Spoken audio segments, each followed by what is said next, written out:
मैं श्री रमाकांत पालीवाल जी जो तुमसर से है, इनको केंद्रीय मंत्री श्री प्रफुल्ल जी पटेल साहब इनके परिचय के लिए मंच पर बुलाना चाहता हूं।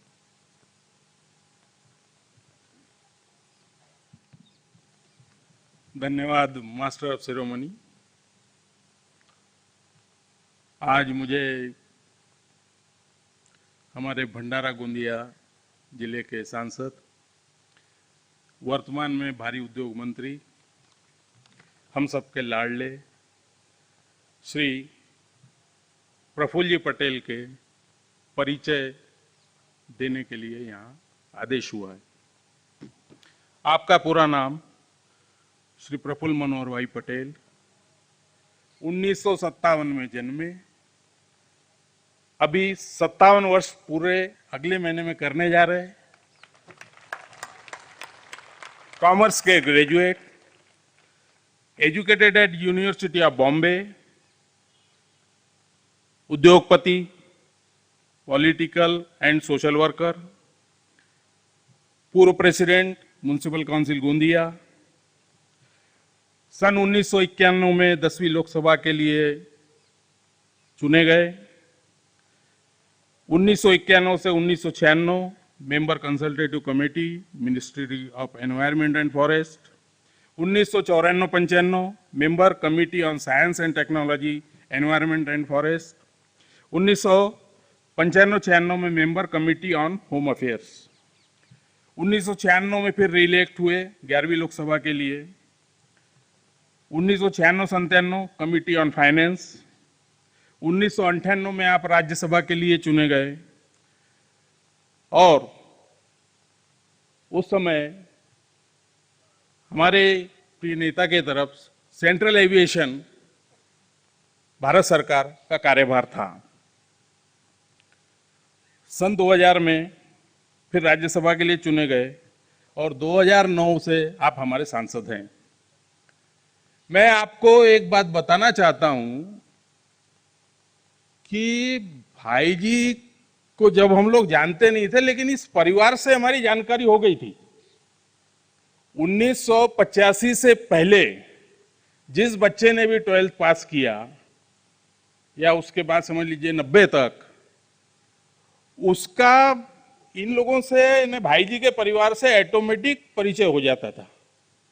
उसका कारण था श्रद्धेय मनोहर भाई पटेल, ये ऐसी शख्सियत थे इस जिले की, उस समय भंडारा गोंदिया जिला एक ही था, कि इन्हीं के चलाए हुए कॉलेजों में हमने शिक्षा ग्रहण की है। यदि ये कॉलेज उस समय यदि नहीं रहते तो हम लोगों की ये हैसियत नहीं थी, हमारी कुवत नहीं थी कि हम नागपुर जाके पढ़ सकें। मैं खुद आपको बताना चाहूंगा कि एसएन मोर कॉलेज से मैंने ग्रेजुएशन किया हूं। मेरे को मनोहर भाई पटेल के नाम की जो स्कॉलरशिप है वो भी मिलती थी। उसके बाद मैंने एनएमडी कॉलेज गोंदिया से पोस्ट ग्रेजुएशन किया हूं। तो इनको परिचय की कोई जरूरत नहीं है, ये खुद ही सुपरिचित है। साथ ही और एक चीज बोलना चाहूंगा कि हमारे मित्र हैं तुमसर में, आमदार साहब बावनकर जी, वो हरदम एक बात बोलते हैं हमको, सिर्फ भाई जी नेता नहीं बोले, जादूगर हैं। जादूगर कैसे हैं? हम लोग जो सोच नहीं सकते थे, जैसे यहाँ पर अब वो हवाई जहाज की ट्रेनिंग वगैरह का स्कूल है, हमारे यहाँ के बहुत सारे प्रोजेक्ट पड़े हुए हैं, यहाँ अदानी पावर का है। मैं राजनीतिक भाषण नहीं देना चाहता, लेकिन मैं बताना चाहता हूँ और साथ में ये भी कहना चाहता हूँ कि जिस आशा से हमने आपको यहाँ आमंत्रित किया है, हमें आशा ही नहीं पूर्ण विश्वास है कि वो जादू की छड़ी हमारे काम में भी आएगी और हम लोगों का भला होगा। इतना ही कह के मैं अपने 2 शब्द पूरे करता हूँ। धन्यवाद। रेगिस्तान में पानी की, अकाल में धान की, शोर में शांति की और अंधकार में प्रकाश की जो महत्ता है, वो है आज के इस कार्यक्रम में हमारे मुख्य अतिथि श्री प्रफुल्ल भाई पटेल के मार्गदर्शन की। मैं ससम्मान उन्हें आमंत्रित करती हूँ कि हमें मार्गदर्शन देकर कृतार्थ करें। आज के कार्यक्रम के प्रमुख अतिथि हमारे विदर्भ के नेता, हमारे भी नेता और हमारे बहुत पुराने मित्र और हमारे शुभचिंतक आदरणीय दत्ता मेघे जी, इस कार्यक्रम में उपस्थित आपके लाइफ इंश्योरेंस एजेंट्स एसोसिएशन के इस विभाग के अध्यक्ष वर्मा जी, सचिव वासे जी, कोषाध्यक्ष बिजवे जी, आपके और हमारे सबके आदरणीय चांडक जी, श्रीमती सरला सोमानी जी, उपस्थित सभी आए हुए हमारे यहाँ पर अलग अलग जिलों से साथी और मेरे सभी भाई और बहनों, दत्ता भाऊ का मुझे 1-1.5 महीने पहले फ़ोन आया और उन्होंने कहा कि हमारे LIC एजेंट का हमारा एक सम्मेलन आपको लेना है। मुझे मालूम नहीं था कहाँ की बात कर रहे हैं, तो उन्होंने कहा कि नहीं, गोंदिया करना है और मैं आऊँगा। तो मैंने कहा दत्ता भाऊ, जब आप आ रहे हैं तो मुझे आगे पीछे सोचना नहीं है, आपने बोला तो आपका कार्यक्रम जैसा आप कहोगे, जैसा आप चाहोगे वैसा मैं आऊँगा। फिर उसमें एक संशोधन हुआ क्योंकि कार्यक्रम था 10 तारीख का। फिर मैंने उनको फ़ोन किया, करीब फॉर्चुनेटली काफ़ी दिन पहले खबर मिल गई, क्योंकि कल मुंबई में प्रधानमंत्री आने वाले थे और नए मुंबई अंतर्राष्ट्रीय हवाई अड्डे के टर्मिनल का उद्घाटन होने वाला था। और इसलिए फिर दत्ता भाऊ को मैंने सूचना की और उन्होंने आप लोगों से बात करके फिर 10 की 11 की और आज ये कार्यक्रम हो रहा है और मेरे शहर गोंदिया में हो रहा है। इसलिए आप सभी का मेरे शहर की ओर से, मेरे ओर से मैं यहाँ पर स्वागत करता हूँ।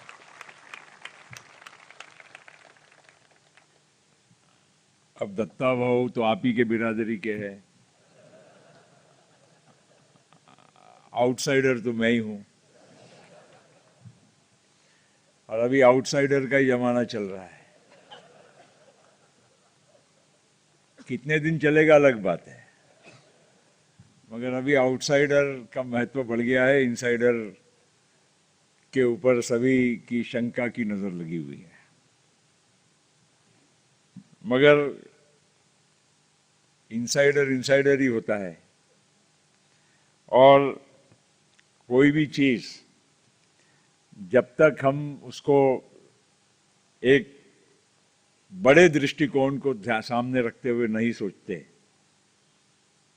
तो कोई भी चीज कंपार्टमेंट में बहुत अच्छी लगती है, कंपार्टमेंट में उसका चिंतन अध्ययन करना बहुत आसान होता है, लेकिन लार्जर पिक्चर जब होता है ना, तो उसको देखना और उसको समझना बहुत कठिन होता है।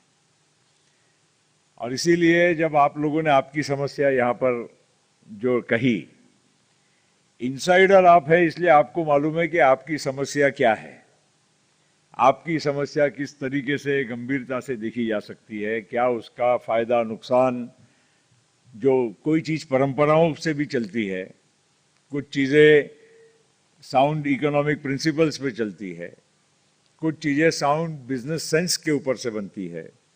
जो चीज आप समझते हैं, शायद जो बाहर के जो लोग रहते हैं, जो आपके अभी इस वर्तमान जो भी आपने समस्या यहाँ रखी, और जो IRDA और बाकी जो बातें आपने यहाँ पर रखी, जो चांडक जी भी मुझे समझा रहे थे, तो नेचुरली जो आपकी समस्या जिस तरह से आप समझ रहे हैं और आप उसको एक परिप्रेक्ष्य में रख रहे हैं, शायद बाहर के लोग उस बात को नहीं समझ रहे हैं।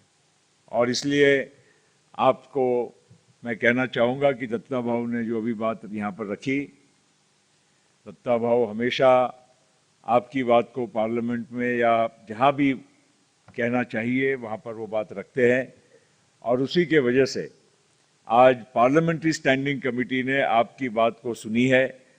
और डेफिनेटली जब पार्लियामेंट्री स्टैंडिंग कमेटी की कोई बात, कोई सजेशन सामने आते हैं, तो 9 आउट ऑफ 10 टाइम्स वो यूजुअली पार्लियामेंट्री स्टैंडिंग कमेटी की बात को गंभीरता से लिया जाता है, उसके बारे में सोच समझकर निश्चित आगे जो भी कार्रवाई होगी, और उसमें जहां पर भी संभव होगा, जहां पर भी मेरी आवश्यकता होगी, कैबिनेट में हो और कोई माध्यम से हो, तो ये इसके बारे में निश्चित हम लोग इसका फॉलो अप करेंगे। लेकिन अभी आप लोग ताली जल्दबाजी में मत बजाइए, क्योंकि ये सब अब पार्लियामेंट्री कमेटी के जो भी रिपोर्ट है और इसकी चिंतन जो होगा वो अगले पार्लियामेंट करने वाली है। और इसलिए आपको अभी हाँ में हाँ लगाने में हमें भी क्या तकलीफ है, क्यों दत्ता भाऊ? आपण हो बोलून मोकळे। आता पुढची पार्लमेंट आपण राहणार, काय होणार, कसं बनणार, मग तेव्हा विचार करू। इसलिए हम लोग भी तो पॉलिटिशियन, हमको मालूम है ना अभी हाँ बोलने में नुकसान क्या है। बाद में एक्सक्यूज हमारे पास रेडी है। लेकिन निश्चित आपकी जो बात है इसके बारे में मैं भी इस बारे में एक व्यक्ति जो इतने साल से पार्लियामेंट में रहा हूं, इतना ही नहीं, लेकिन मैं भी सोचता हूं कि अपने देश का जो डेवलपमेंट है, इकोनॉमिक डेवलपमेंट भारत का ये एकमेव सॉल्यूशन है।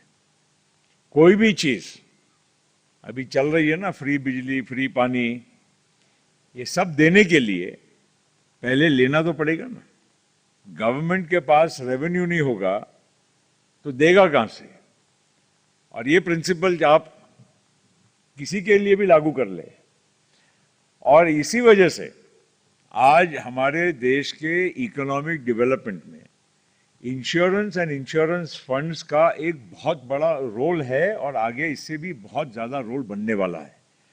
ये आप लोगों को मैं केवल आपके समक्ष खड़ा हूं इसलिए मैं खुश करने के लिए नहीं कह रहा हूं, लेकिन मुझे मालूम है आज अमेरिका हो, कनाडा हो, जर्मनी हो, यूरोप हो, जापान हो, सारे जो देश जो अपने आप में विकसित हुए हैं, आज इंफ्रास्ट्रक्चर डेवलपमेंट हो, आज आपके बड़े लॉन्ग जेस्टेशन जो प्रोजेक्ट्स होते हैं, ये सारे चीज़ों के लिए जो पैसा जो आता है, क्योंकि पूरे विश्व में ये एक मॉडल है और साउंड इकोनॉमिक मॉडल है कि cheapest funds are the funds which are available with insurance and pension funds. आपने दत्ता भाऊ ने जैसे कहा कि एक बार पॉलिसी बनाकर किसी को बेचना ये एक बहुत कठिन काम होता है, और मैं मानता हूं क्योंकि मेरे पीछे भी बहुत इंश्योरेंस एजेंट घूमते हैं। अब मैं सबको हाँ बोलूं तो मैं कितनी पॉलिसी लूं, मगर निश्चित मैं समझता हूं कि किसी को भी कन्विंस करना यह मुश्किल काम होता है। और आज अपने देश में इसके बावजूद भी अगर 3 लाख करोड़ का एनुअल अगर प्रीमियम आता है तो ये कोई छोटी बात नहीं है। लेकिन साइमल्टेनियसली जो आपने कहा कि 3 लाख करोड़ का अगर इसमें प्रीमियम सालाना आता है और अगर 15 लाख करोड़ होता है तो आप सोचिए कि उसका इस देश के ओवरऑल डेवलपमेंट में कितना फायदा होगा। क्योंकि एक तरह से ये तो चांडक जी समझेंगे, जो बनिया बुद्धि के लोग हैं, हम नहीं है, ये समझेंगे कि कैसे इसका फायदा। आपका पैसा बैंक में आप रखोगे तो 8%, 9%, 10% तक ब्याज लोगे। इन अ वे आपका पैसा चीपेस्ट मनी आप लाइफ का इंश्योरेंस करके आप किसी के पैसे ले रहे हो।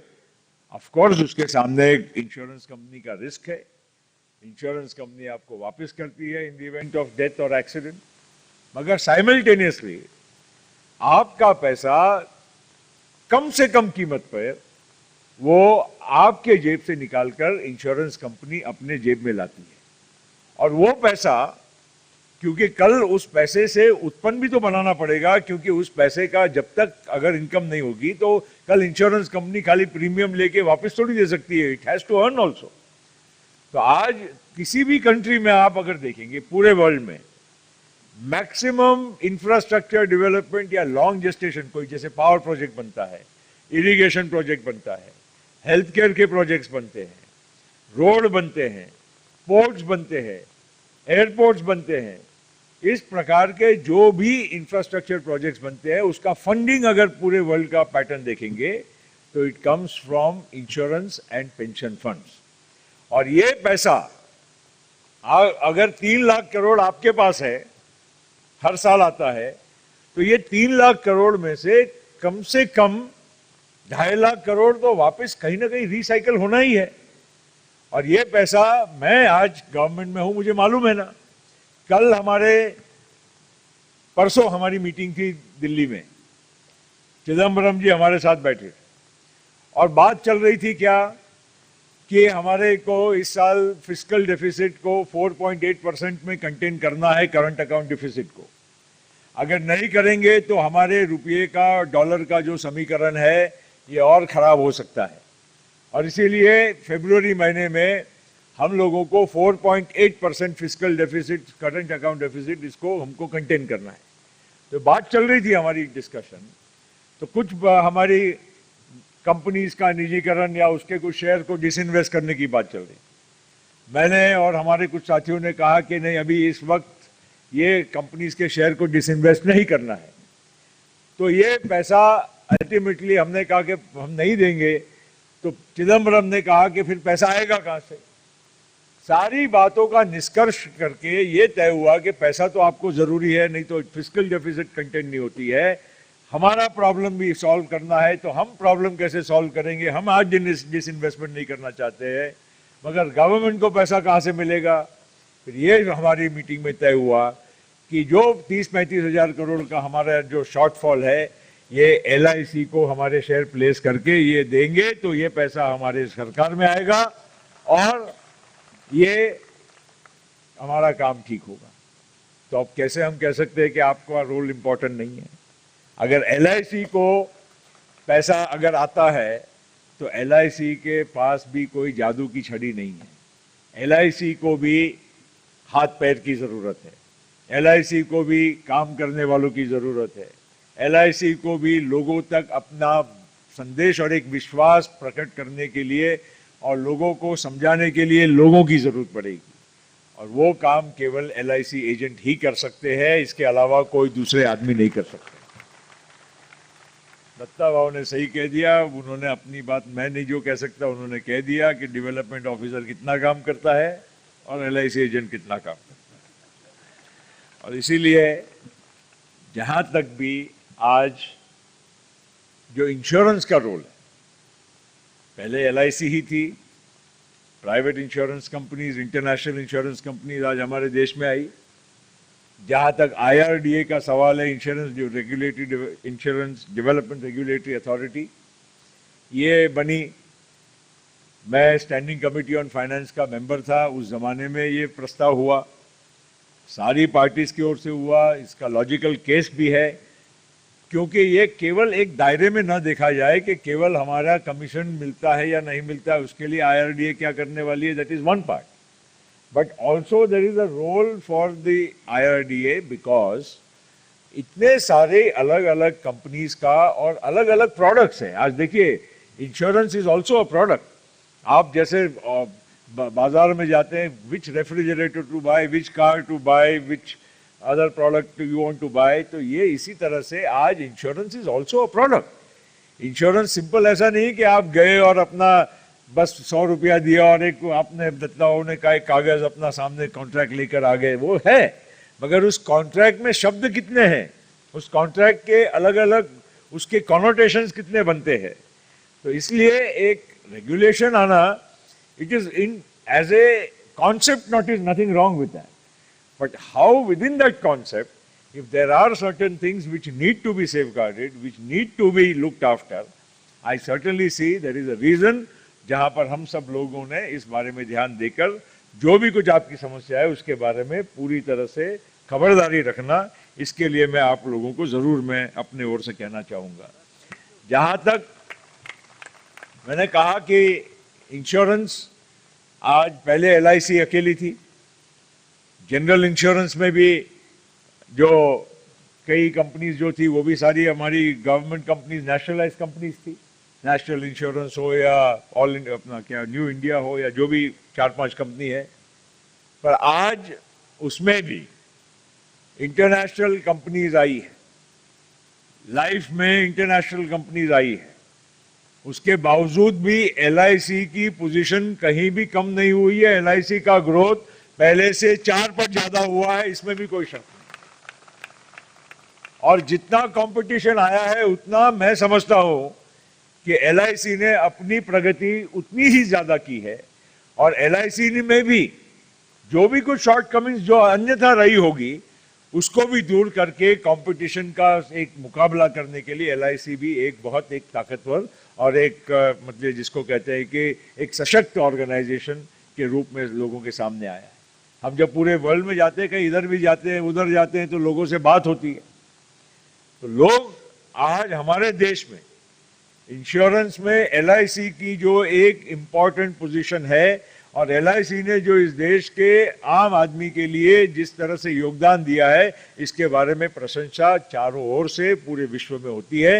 ये हमारे सब लोगों के लिए बहुत बड़ी, और LIC can not be LIC until आप जैसे लोगों ने LIC का संदेश घर घर तक पहुंचाने का काम किया हो।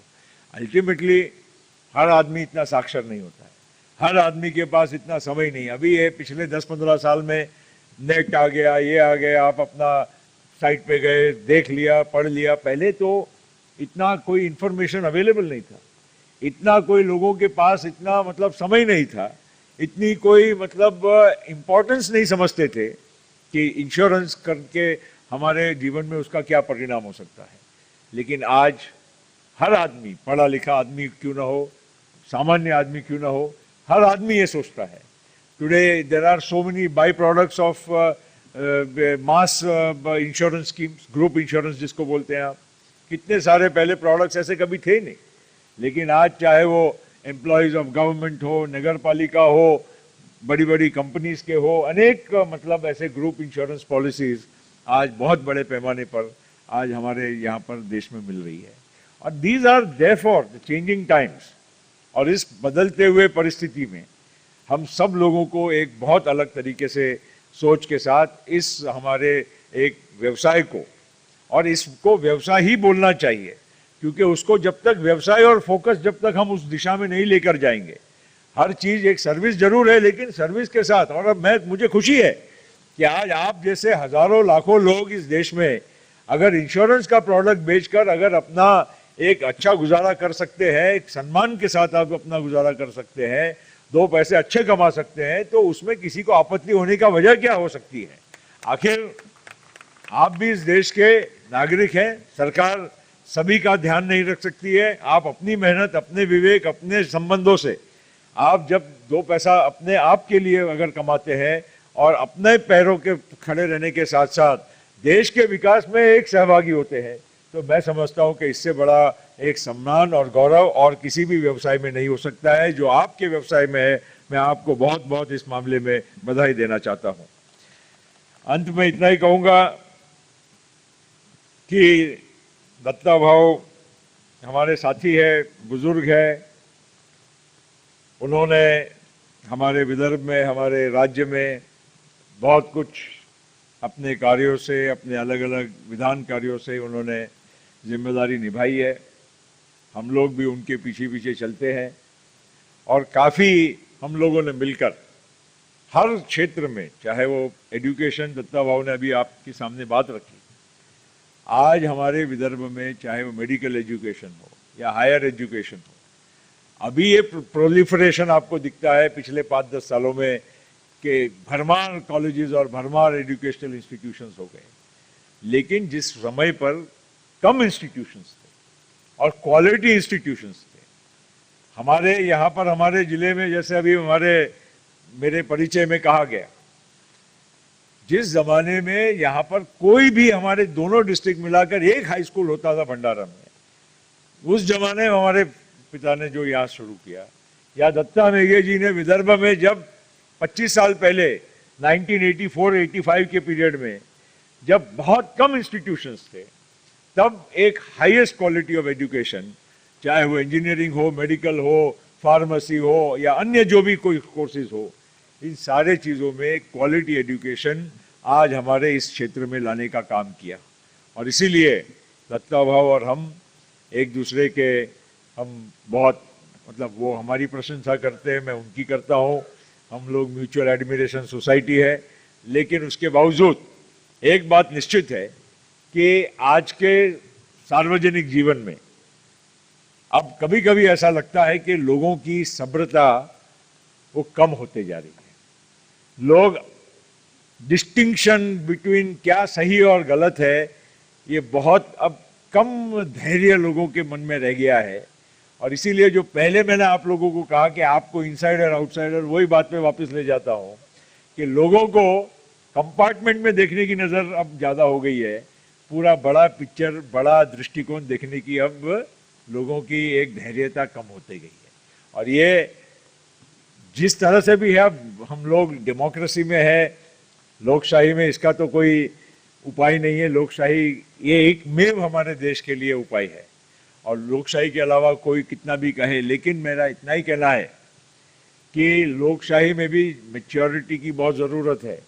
कोई हमारे देश में अगर इकोनॉमिक डेवलपमेंट अगर नहीं होगा, अगर हम खाली केवल लोगों के सॉफ्ट स्पॉट तक ही पहुंचने की कोशिश करेंगे तो वो बहुत आसान काम है। लेकिन कोई चीज़ गाड़ी पटरी से उतर जाती है, उसको वापस रेलगाड़ी को वापस पटरी पे बिठाना ये बहुत मुश्किल काम है। और इसीलिए अभी बहुत फैशनेबल हो गया है आजकल, हमारे सिवा सबको मालूम है कि देश कैसे चलाना। केवल शासन में रहने वाले लोगों को ही मालूम नहीं देश कैसे चलाना। बाकी आप देखो, रोज टीवी चालू करो तो लोग ही देश चला रहे हैं और अब हम लोग उनसे सीखने की बारी आ गई है। और इसलिए ठीक है, कोई बात नहीं। इसलिए मेरा भी आपको भी सुझाव है, एक आध बार आप लोगों का भी डिस्कशन वहीं होने दो, वहीं उन्हीं के माध्यम से शायद आपके प्रश्न सॉल्व हो जाएंगे। तो दत्ता भाऊ, आता तुम्ही निवृत्त असेच होणार, तुम्ही म्हणता तर वय चम्मानाने, आता आम्हाला निवृत्त होण्याची वाडी, आता तसं म्हणजे असं नाही, म्हणजे आपण लोकसभाच्या हारणं जिंकण्याचा विषय नाही म्हणत, पण मानसिकतेने आपल्याला आता निवृत्त होण्याची वेळ आलेली आहे। कारण मी सांगितलं ना त्याप्रमाणे बाकीचे सर्वांना माहित आहे की आपल्याला काय करायचं आहे, आपल्यालाच कळत नाही की आपल्याला काय करायचं आहे। आणि म्हणून आता ठीक आहे, तेही दिवस बघू। थोडे दिवस, काही दिवस फॅशन असते ना, प्रत्येक फॅशनच्या वेळ असते। आता बेल बॉटम आहे, कधी कोणी घागरा चोलीची वेळ असते, कधी शॉर्ट स्कर्टची वेळ असते, कधी काय असते, असं हे फॅशन आहे। आणि हे डान्स ऑफ डेमोक्रेसीमध्ये ही पण पाळी आलेली आहे की आपण हे बघावं आणि नंतर आपोआप लोकांचा जे काही आहे की खरं जे धैर्य आणि जे म्हणजे जे टेम्परेचर खाली आल्यानंतर लोकांना वाटते की बरोबर आहे की खरी दिशा काय आहे, तर त्याची आपण वाट बघू। पण खरोखर आज आपल्या या विदर्भामध्ये, आपल्या राज्यामध्ये, आपल्या देशामध्ये विकासाची अत्यंत गरज आहे। आणि तुमच्या हा जे एक संघटन आहे LIC agents, life insurance agents, LIC नाही, लाईफ इन्शुरन्स, कारण खाजगी कंपनी सुद्धा याच्यात समावेश आहे। आणि त्यामुळे तुमच्या या संस्थेच्या खूप दिनोदिन म्हणजे वाढ हो, प्रगती हो, हीच मी आजच्या दिवशी मी प्रार्थना करतो। आणि तुम्हा सगळ्यांना वर्ष 2014 मध्ये आपला प्रवेश झाला आहे। तुमच्या सर्वांचा नववर्षाच्या मी इथे शुभेच्छा देऊन, thank you sir, thank you very much.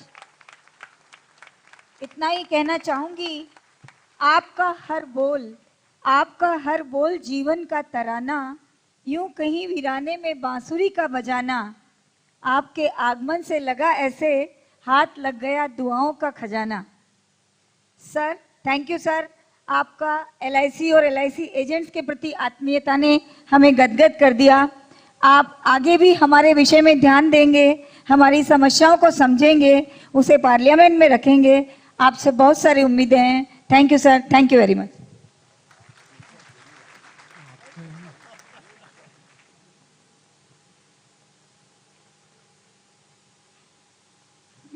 हाँ, मैं हमारे लाइफ इंश्योरेंस एजेंट एसोसिएशन के अध्यक्ष श्री नरेंद्र कुमार वर्मा साहब से रिक्वेस्ट करता हूं कि वो सामने आए और हमारे आदरणीय श्री प्रफुल्ल जी पटेल इनको स्मृति चिन्ह प्रदान करें।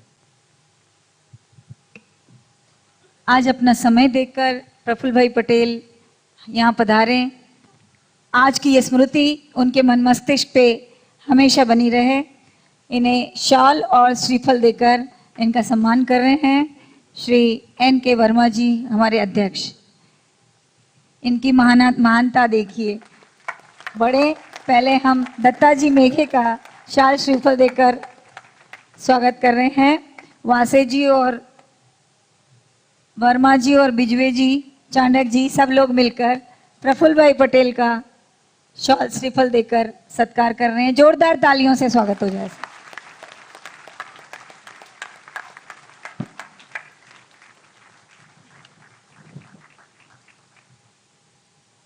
कार्यक्रम समापन की ओर। सबसे अंत में बहुत जरूरी धन्यवाद प्रस्ताव मैं आमंत्रित करती हूँ श्री वर्मा जी को, श्री N.C. चांडक जी को कि वे धन्यवाद प्रस्ताव रखें। और सर आए तब तक मैं भी करना चाहती हूँ। सर, हमने तो आपको अपना माना है, धन्यवाद तो केवल फर्ज निभाना है। आपसे मिलकर हमें मिला करती है खुशियाँ, इसलिए आपको बार बार हमारे बीच आना है,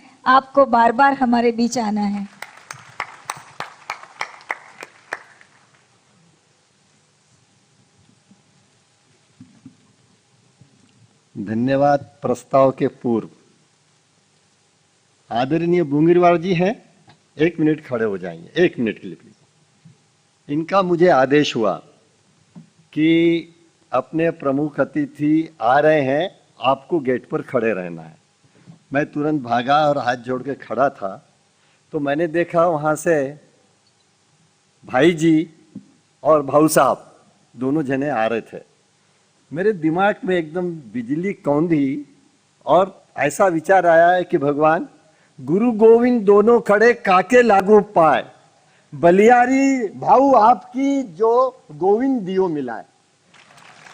बहुत एकदम लगा, मैंने देखिए ये कैसा योग आया, बढ़िया। और भाऊ की वजह से आज अपने को ये गोविंद मिले। आदरणीय भाई जी, भाऊ साहब एवं मेरे साथियों, हमारा ये शैक्षणिक सत्र गोंदिया के अंदर हमने लिया और चमत्कार देखिए, हमने ऐसे अतिथियों को बुलाया कि इनके नाम से ही हमारा शैक्षणिक सत्र पूरा होता है। शांति से विचार कीजिए, हम इंश्योरेंस वाले, आपको सब लोग भाई जी बोलते हैं। हमको पहली शिक्षा यही मिलती है कि पॉलिसी धारक की तरफ जाओ तो आदर से बात करो। अगर हम उनको भाई जी बोलेंगे तो 50% पॉलिसी हमारी ऐसी बिक जाती। देखिए कितना चमत्कार। फिर उसके बाद में एक और बात, अगर भाई जी आप रोते हुए मुंह से बोलोगे तो कुछ नहीं मिलेगा। भाई जी आपको बोलना है तो प्रफुल्लता से ही बोलना पड़ेगा, और इसीलिए हमको प्रफुल्ल भाई पटेल मिले। क्या चमत्कार प्रभु का। मैंने कहा कैसा शैक्षणिक सूत्र जो है वो बराबर यहाँ सत्र जो है वो बराबर अरेंज कर दिया। आगे बढ़े, दत्ता भाऊ मिले। दत्ता भाऊ यानी क्या? दत्तात्रेय। और दत्तात्रेय यानी क्या? ब्रह्मा विष्णु महेश यानी पूर्ण भगवान। हमको इनसे शिक्षा क्या मिली कि हमारे जो पॉलिसी धारक है उनको भगवान मानो और उस दृष्टि से उनकी सेवा करो। अगर ये सब हमने किया तो ऐसा कुछ भी नहीं है कि जो इससे अतिरिक्त हम शिक्षा में पाते हैं। शिक्षा में तो आपको कई किताबें मिलेगी, लेकिन जो छोटी चीजें हैं वो बहुत महत्व की होती है, और वो छोटी चीजें इन दोनों महान नेताओं के यहां उपस्थित होने से हमको मिली है। और मुझे तो ऐसा लगा भाई जी को तो गणपति बोलना चाहिए। क्यों बोलना चाहिए कि यहां पे बैठे हुए भी किसी के दिमाग में अलग से नहीं आया होगा, आप इंश्योरेंस से कनेक्टेड हैं इसलिए आया। भाई जी ने वो देखा और बोले ये लाइफ इंश्योरेंस एजेंट है। मेरे से पूछ रहे ये लाइफ इंश्योरेंस है, LIC नहीं है। मैंने बोला नहीं सर, ये लाइफ इंश्योरेंस है, क्योंकि हम सबको साथ में लेके चलना चाहते हैं। सभी जो इंश्योरेंस कंपनियां हैं उन सबको हम रिप्रेजेंट करते हैं।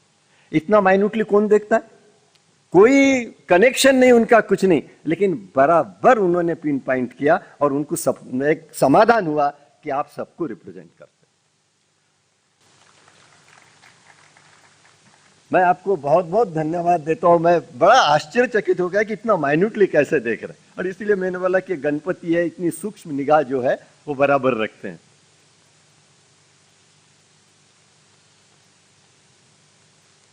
मित्रों,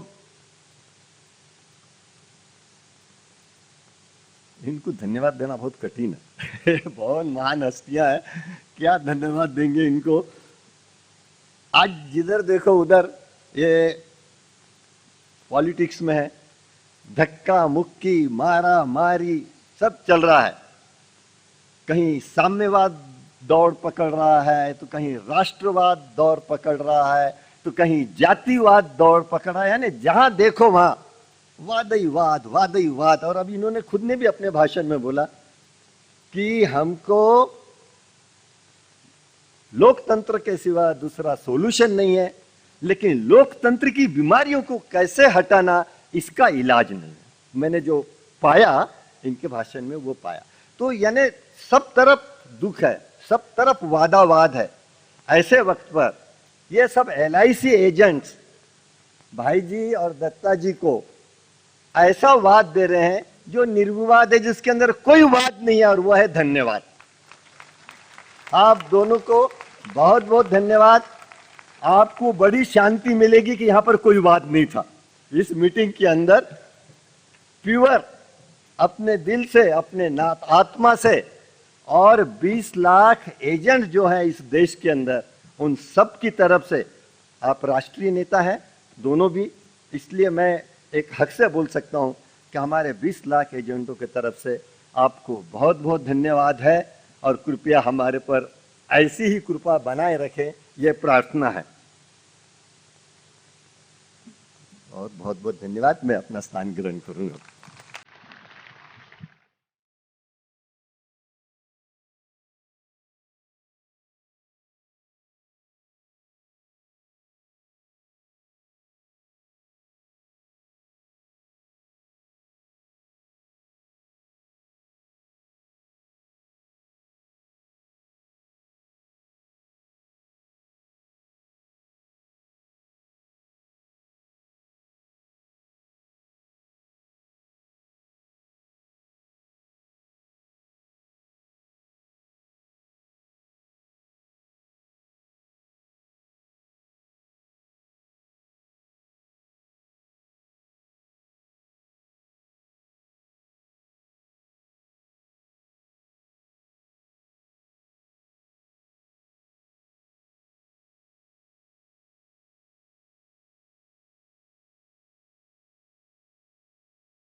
नहीं है ना कि वो जो पुल बनाया लंका जाने के लिए राम भगवान के लिए, तो उस पर नाम लिखा भगवान राम का, और वो पत्थर डाला तो डूबा नहीं। तो दोस्तों, इन्होंने जो पत्थर डाला डूबा नहीं। वासे जी का नाम था उसके ऊपर, वासे जी का नाम था। और सारे लोग लगे काम में, क्लोजिंग में लगे रहे, बिजनेस लाते रहे, प्रपोजल्स लाते रहे, कंप्लीशन कराए, रिक्वायरमेंट DMR की, मेडिकल की, दुनिया भर के रिक्वायरमेंट निकाल के, लेकिन लोगों ने सारा काम किया, सारा काम किया, और साथ में हमारा भी काम इतना करते रहे। ये सब बड़ी खुशी की बात है।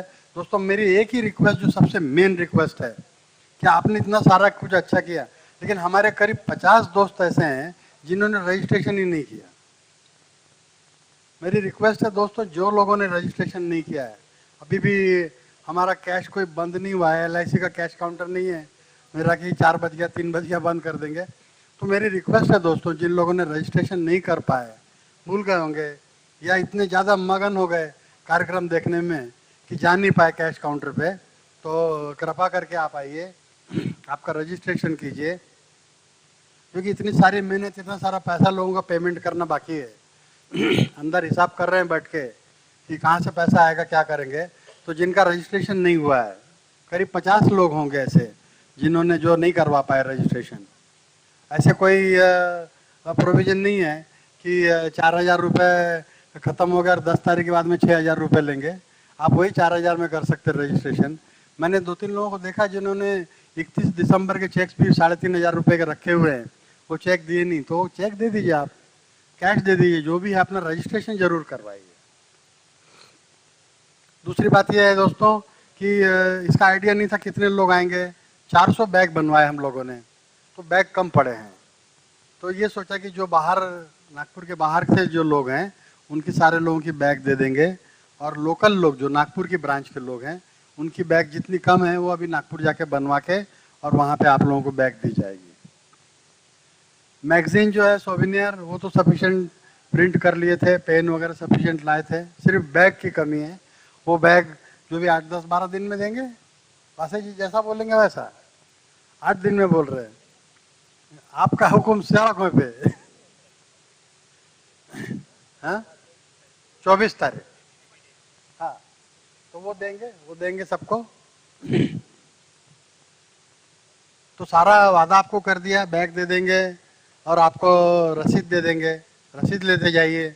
जो 50 लोग बचे उनको रसीद देना है ना, उनको तो देना पड़ेगा ना। तो आपकी रसीद हम दे देते हैं आपको, आके बैठिए, रसीद लीजिए अपनी। 3,500, 4,000 क्या क्या अमाउंट है। कोई सोचते हैं कि यार हमने सोचा कि आपको कितना माइनस है बताओ, हम उतना पैसा दे देंगे, तो शायद इसलिए भी रजिस्ट्रेशन नहीं कराया है। ऐसे लोग हैं अपने यहाँ पे। मैंने हर मीटिंग में इतने कम से कम 25 साल से मैं कॉन्फ्रेंस में जा रहा हूँ, तो एटलीस्ट 1-2 ब्लैंक चेक भी आते हैं, आपको जो अमाउंट लिखना लिखो। तो ऐसे भी अगर आप देना चाहेंगे तो हम लेने के लिए तैयार हैं, कोई प्रॉब्लम नहीं है। मैं हमारे ट्रेजरर साहब की तरफ से प्रॉमिस करता हूँ, वादा करता हूँ कि वो चेक वापस नहीं करेंगे, हम ले लेंगे आपसे। अरे साइन की क्या डर है यार, साइन तो हम, हमारा धंधा साइन करना है। तुम दो तो चेक बराबर साइन करेंगे हम, क्यों बराबर है। सब चेक, सब प्रपोजल में साइन करते हैं पार्टियों की। यस बोले कि नहीं बोले अभी।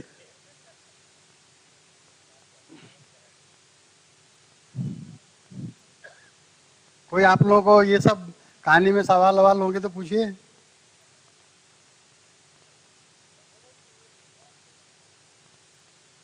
ये दौड़ते हैं तो मुझे लगा चेक लेके दौड़ते हुए आ रहे हैं, पहले मेरा ले, पहले मेरा ले।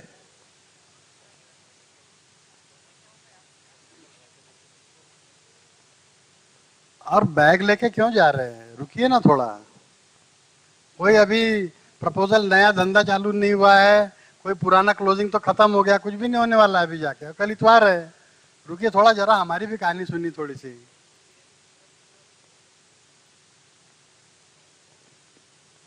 और देखिए कितना बढ़िया प्रोग्राम हुआ, प्रफुल्ल भाई ने कितनी अच्छी बात कही, दत्ता मेघे ने कितनी अच्छी बात कही, और कितना अच्छा प्रॉमिस किया उन लोगों ने। और सबसे बड़ी खुशी की बात तो हमारे सामने ये हुई कि उन्होंने जो बताया कि परसों मीटिंग जो हुई, चिदम्बरम साहब थे उसमें, तो उसमें 35,000 करोड़ की ज़रूरत है गवर्नमेंट को। तो उसमें LIC का नाम बड़े प्रोमिनेंटली आया कि ये पैसा LIC से कहा जाए कि आप हमको कलेक्ट करके दो। तो अब ये समझ के चलो दोस्तों कि ये जो आने वाले 3 महीने हैं ये आसान नहीं है। नए प्लान में आपके हमारे छाती पे चढ़ेंगे, वो पैसा दो, 35,000 करोड़ रुपए होना उनको 3 महीने के अंदर में, तो वो तो करना ही पड़ेगा अपने को। तो जरा यहाँ थोड़ा बातचीत सुन लीजिए, जरा कुछ एक्स्ट्रा एनर्जी लेके यहाँ से जाइए और लगिए काम में, फिर देखते हैं अपन कितना बिजनेस अपने को और ज़्यादा करना है। ठीक है, तो अब मीटिंग शुरू करें। मैं यहाँ से कुछ भी बोल सकता हूँ, ऊपर से नहीं बोल सकता, इसलिए मैं नीचे खड़ा होकर बात कर रहा हूँ आपसे। तो तो आपके पास में मैगजीन्स हैं, उसमें एजेंडा प्रिंट किया हुआ है, उसमें लिखा हुआ है कि लंच के बाद में जनरल बॉडी मीटिंग की शुरुआत होगी। तो जनरल बॉडी मीटिंग की शुरुआत करते हैं। सबसे पहला जो उसमें आइटम है दोस्तों, हमारे कुछ दोस्त ये पिछले 3 सालों में जो नहीं रहे, तो उनके लिए शोक के लिए एक थोड़ा सा शोक प्रस्ताव के लिए आप लोग 2 मिनट के लिए मौन रख के खड़े होइए। और हमारे जो मित्र लोग नहीं रहे, बड़ा अनफॉर्चुनेट हुआ कि हमारे सबसे पहले हमारे भड़के जी का दुर्घटना में वो नहीं रहे चंद्रपुर में, और दूसरा हमारे जो एक्स प्रेसिडेंट मुकुंदवार जी हैं, गजानन राव जी मुकुंदवार ब्रह्मपुरी के, वो नहीं रहे, और हमारे साहू जी साहब जो ट्रेजरर थे हमारे, वो नहीं रहे, और इसके सिवा और भी कुछ लोग हैं। तो उन सब लोगों के लिए अरोरा ब्रांच से आनंद धोपटे जी नहीं रहे। आनंद धोपटे जी का नाम बताने से याद आया कि उनका 5,000 रुपये जो जमा थे वो लेने के लिए आए थे, लेकिन जब बिजवे जी ने उनको पूरी स्कीम बताई तो उनका लड़का, वो LIC का एजेंट नहीं है, उसने कहा ये 5,000 रुपये मुझे नहीं चाहिए, आप मेरे नाम से FD में पैसे डालिए। तो धोपटे जी का पैसा उनके बेटे से के नाम से डला। उसने ये कहा कि इसी बहाने मैं जुड़ा रहूँगा आप लोगों से, मेरे पापा मेरे पिताजी जुड़े थे, मैं जुड़ा रहूँगा, मेरा परिवार जुड़ा रहेगा। तो इस टाइप के थिंकिंग के भी लोग हैं। तो 2 मिनट का मौन रखेंगे, मौन शांति करेंगे, उनके आत्मा की शांति के लिए हम लोग प्रार्थना करेंगे।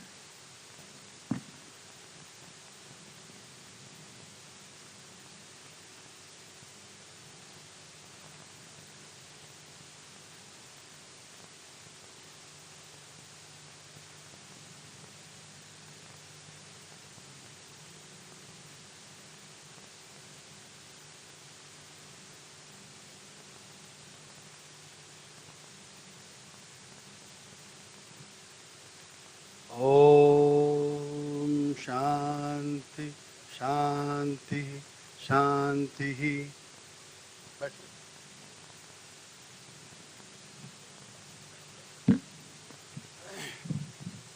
तो आज की इस जनरल बॉडी मीटिंग आम सभा में मैं आप सबका स्वागत करता हूं।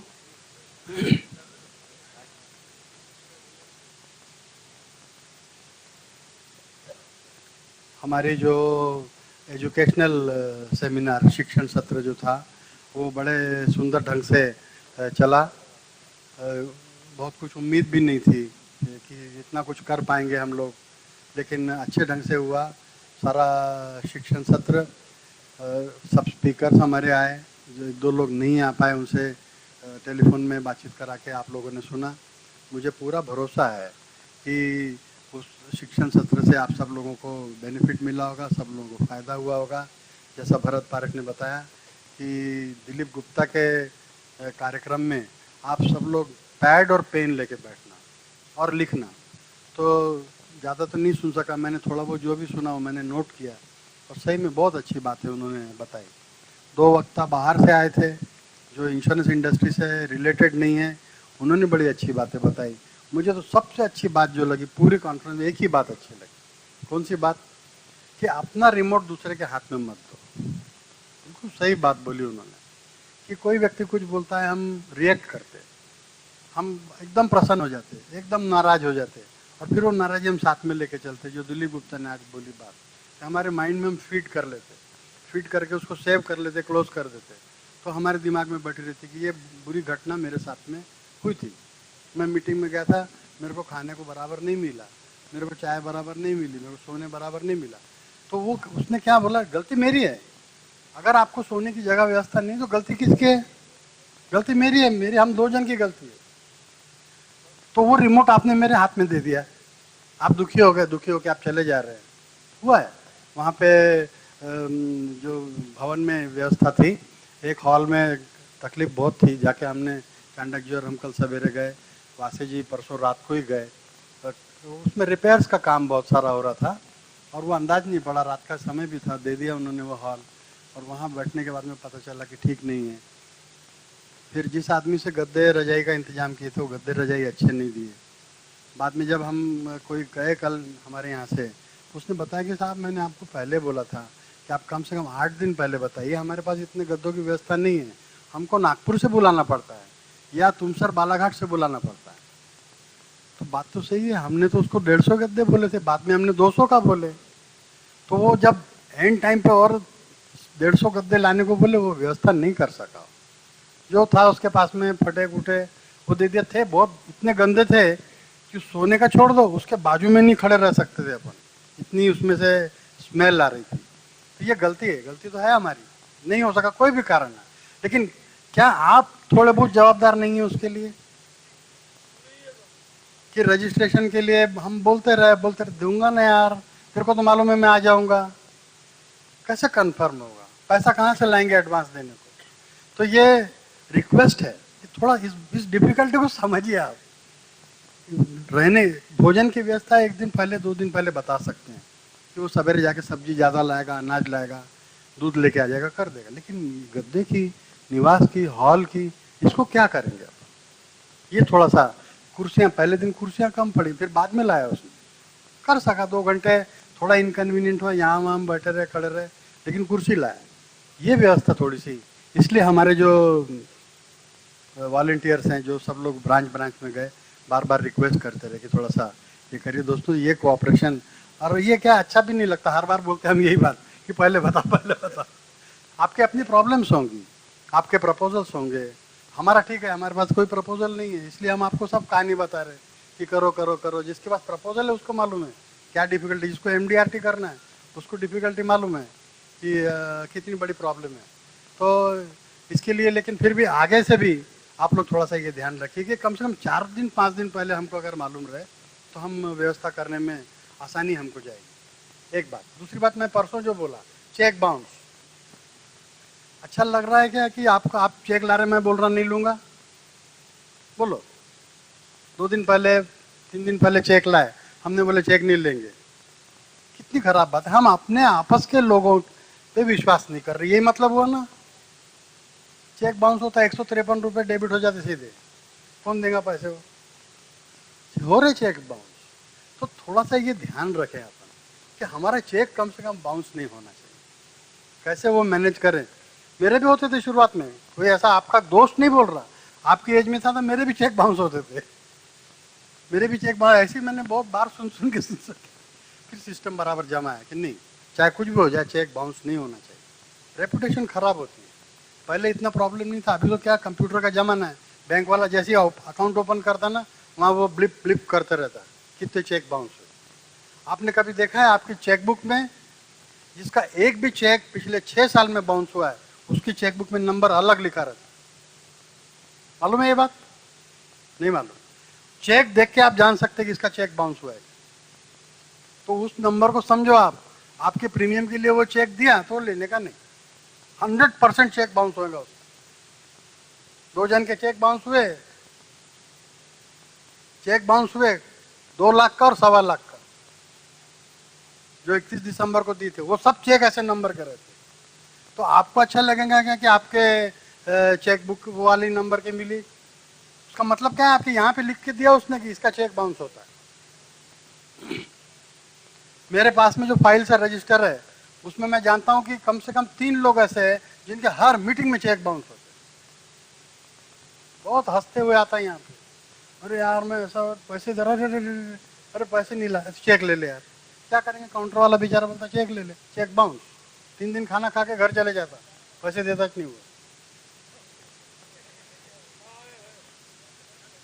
अरे मेरी ब्रांच के 2 जने हैं ना, बाहर वाले को क्या बोलूँ, रोज मेरे सामने आजू बाजू उठता बैठता है, लेकिन पैसे देता नहीं वो।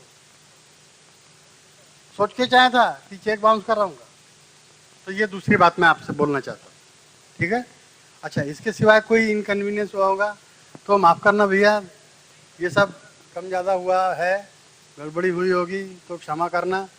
हम लोगों ने, हमारी टीम ने 28 अक्टूबर 2010 को आपने हमको चुन के दिया, महीने भर में ये लोग बने। बड़ी प्रॉब्लम रहती है, आपको नहीं अंदाज है, लेकिन सेक्रेटरी चुनने का प्रॉब्लम आसान नहीं रहता। ये तो ठीक है, अभी आप देख रहे हैं कि यार इतना हैंडसम आदमी, सुंदर आदमी बैठा है, तुम बोलते हो मुश्किल हुई। अरे ऐसे तो चुन लो फटाफट फटाफट, कितने सारे लोग सुंदर बैठे हैं, अच्छे कपड़े पहनते हैं, मस्त स्माइल देते हैं, उनको क्यों नहीं बनाते तुम? लेकिन उसको टाइम लगता है, प्रोसेस को टाइम लगता है। तो मैं एक्चुअली क्या है कि एज अ प्रेसिडेंट आपने मेरे पे जवाबदारी सौंपी और फिर कमेटी बनाई, बोयर गुरु जी और बोंगीरवार जी, लाम्बट सर और चांडक जी, ये 4 जन की 4 लोग थे। मुझे बोला कि भाई ये 4 आपको सलाह देंगे किसको बनाना बनाओ। तो इतड़वार जी को बनाने का तय हुआ। इतड़वार मेरे पास में आए, नहीं बोले मैं आपको बहुत अच्छा आदमी देता हूँ, बोले वासे। तो मैं तो इतड़वार ने जो बोले मैं हाँ बोलता हूँ, किसी ने भी कुछ बोला मैं हाँ बोलता हूँ। ठीक है भाई, भरोसा करना पड़ेगा। हमारी जो कमेटी थी उनको बहुत डाउट था कि नया आदमी है, कभी एसोसिएशन में आया नहीं, क्या काम करेगा, तुम कैसे हो, तुम नए आदमी को क्यों बना रहे। मैंने बोला यार अपन सब मिलके काम करना है, अपन करेंगे काम। तो इतना सुंदर काम इन्होंने किया, बहुत यानी टोटली हमारे beyond my expectation and beyond anybody's expectation.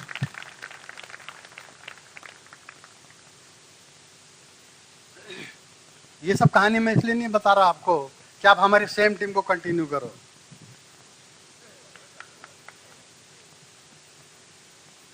तो ये सारा काम 3 साल में किया। बहुत सारी जो चीज़ें बंद थी पहले, कंसल्टेटिव कमेटी और बहुत से एक्टिविटीज़ आप जो सब जानते हैं, दोबारा मैं रिपीट नहीं करना चाहता।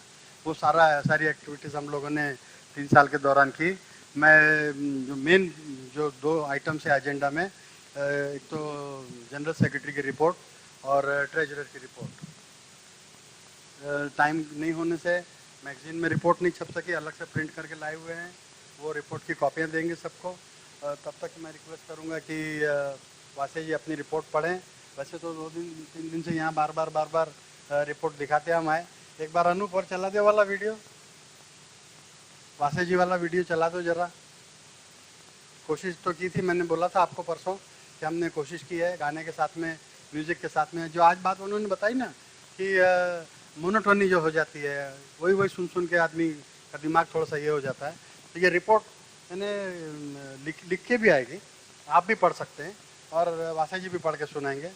चालू करो जल्दी इसको। तो महासचिव की रिपोर्ट और ट्रेजरर की रिपोर्ट, सारी रिपोर्ट्स हैं। हाँ, तो 3 पॉइंट्स बचे हैं, 3 पॉइंट्स हैं। पहला ये कि इनकी रिपोर्ट महासचिव की, दूसरा कोषाध्यक्ष की रिपोर्ट और तीसरा चुनाव, जो सबसे ज़्यादा इम्पोर्टेंट है।